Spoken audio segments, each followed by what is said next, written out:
모의고사가 끝났습니다. 여러분은 오늘 집에 가서 뭘 하실 건가요? 친구들이랑 맛있는 걸 먹으러 갈 수도 있고, 게임을 할 수도 있고, 밀린 잠을 잘 수도 있겠죠? 혹은 오늘 하루 정도는 쉬어도 되지 라고 생각할 수도 있습니다. 저는 그 마음을 충분히 이해합니다. 몇 시간 동안 온 신경을 집중해서 시험을 봤잖아요. 머리도 아프고 긴장도 풀리고 이제는 아무것도 하기 싫은 게 당연합니다. 그런데 저는 오늘 여러분에게 딱 하나만 이야기하고 싶습니다. 모의고사가 끝난 날은 가장 편한 하루가 아니라 가장 중요한 하루입니다. 많은 학생들이 시험이 끝나면 가장 먼저 하는 일이 있습니다. 바로 오답 정리입니다. 틀린 문제를 다시 풀고 왜 틀렸는지 적고 모르는 개념을 정리합니다. 그리고 맞은 문제는 그냥 넘깁니다. 이건 맞았으니까. 여러분도 그렇지 않나요? 사실 저도 예전에는 그랬습니다. 학원에서도 학교에서도 대부분 틀린 문제를 꼭 복습해라 라고 이야기합니다. 그런데 저는 어느 순간 이런 생각이 들었습니다. 왜 맞은 문제는 공부하지 않는 걸까? 정말 맞았기 때문에 공부할 필요가 없는 걸까요? 여러분에게 질문 하나 드려보겠습니다. 국어든 수학이든 영어든 탐구든 상관없습니다. 여러분이 맞춘 문제 하나를 떠올려 보세요. 정말 출제자의 의도를 정확히 이해해서 맞춘 문제가 몇 개나 되나요? 선택지 2개를 놓고 끝까지 고민하다가 감으로 하나를 골랐던 적은 없나요? 이게 왠지 맞을 것 같은데? 이런 느낌으로 찍었는데 맞은 적은 없었나요? 혹은 공식 하나를 떠올려서 겨우 맞추긴 했는데 왜 그 공식을 써야 하는지는 제대로 설명하지 못하는 경우는 없었나요? 이런 문제는 맞은 문제가 아닙니다. 정확히 말하면 이번 시험에서는 우연히 맞은 문제일 뿐입니다. 수능은 정말 무서운 시험입니다. 절대로 같은 문제를 다시 내주지 않습니다. 하지만 정말 신기하게도 같은 개념은 계속해서 냅니다. 표현만 바꾸고 상황만 바꾸고 숫자만 바꾸고 자료만 바꿔서 계속 출제합니다. 그래서 저는 늘 이야기합니다. 문제를 외우지 말고 출제자의 생각을 외우라고. 출제자는 왜 이 개념을 여기에서 썼을까? 왜 이 선택지를 함정으로 만들었을까? 학생들이 어디에서 가장 많이 실수할까? 이걸 보는 눈이 생기기 시작하면 그때부터 성적이 달라집니다. 그래서 저는 시험이 끝나는 날이 가장 바쁜 하루여야 한다고 생각합니다. 오후에 시험이 끝났다면 그 순간부터가 진짜 공부의 시작입니다. 학교에서 자습을 해도 좋고 집에 가도 좋습니다. 중요한 건 장소가 아닙니다. 그날 끝내는 것입니다. 요즘은 정말 좋은 환경이 갖춰져 있습니다. 제가 학생일 때보다 훨씬 좋습니다. EBS도 그렇고 인터넷 강의 사이트들도 그렇고 시험이 끝나자마자 해설 강의를 올려줍니다. 여러분은 그 중에서 하나만 선택하면 됩니다. 그리고 시험지를 다시 펼치세요. 처음부터 끝까지 맞은 문제도 틀린 문제도 전부 다시 보는 겁니다. 여기서 중요한 건 정답을 확인하는 것이 아닙니다.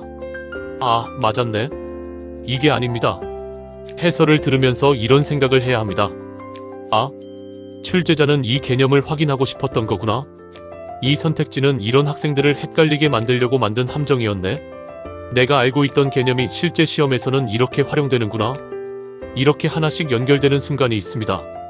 그 순간이 진짜 공부입니다. 저는 오히려 틀린 문제보다 맞은 문제에서 얻는 것이 더 많다고 생각합니다. 왜냐하면 틀린 문제는 어차피 다시 보게 됩니다.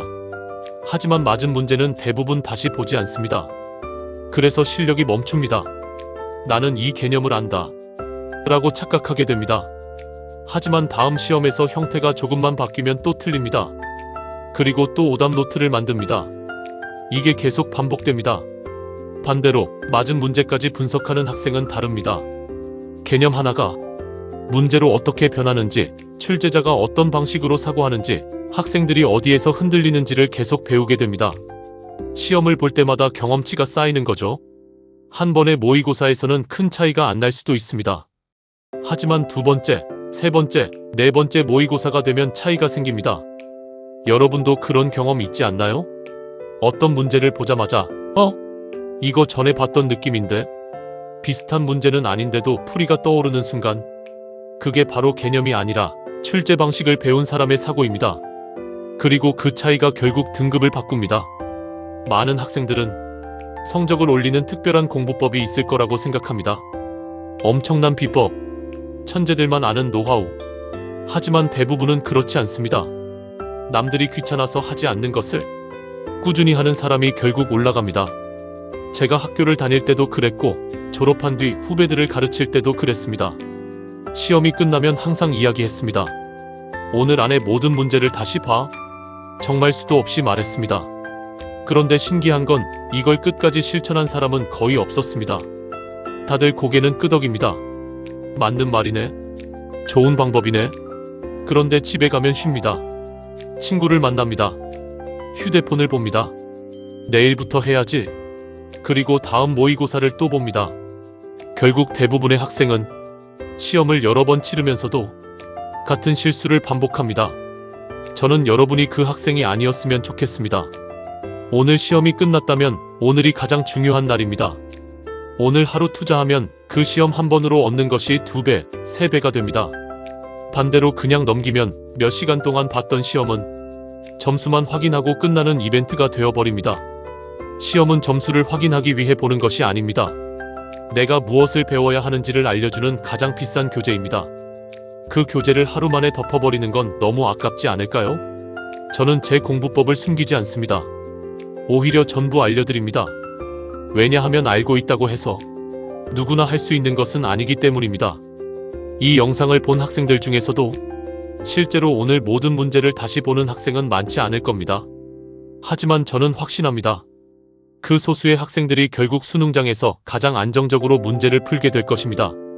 최종 모의고사는 수능입니다. 수능은 기적처럼 잘 보는 시험이 아니라 모의고사 하나하나를 얼마나 가치 있게 복습했는지가 쌓여 만들어지는 시험입니다.